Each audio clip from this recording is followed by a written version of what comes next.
Hello friends, आज रक्तचाप विषय रे सम्यक धारणा नेबा।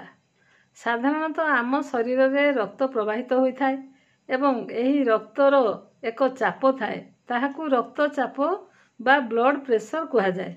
एही ब्लड प्रेशर नॉर्मली आम शरीर रे 120/80 मिलीमीटर मर्क्यूरी रही थाए।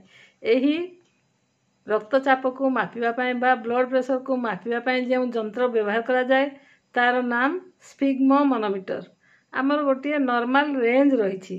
सिस्टोलिक प्रेशर 120 रु 130 एवं डायस्टोलिक प्रेशर 80 रु 90। एही रेंज रु अधिक रक्तचाप हेले ताकू आमे उच्च रक्तचाप बा हाई ब्लड प्रेशर कहि थाउ। विभिन्न कारण एहा पई दायी अटंती। तन्मध्यरु आम दैनंदिन जीवन धारणर शैली अन्यतम।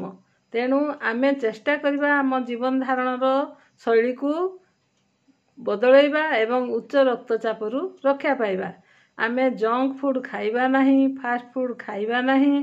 सकाळे आधा घंटाए निश्चित वॉकिंग करिबा।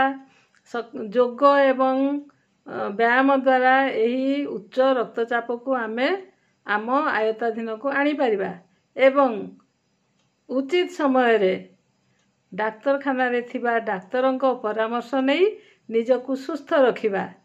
आसंतु आमे एही टिप्स को आपणैबा एवं सुस्थ रही आनंद रे जीवन यापन करिबा। धन्यवाद।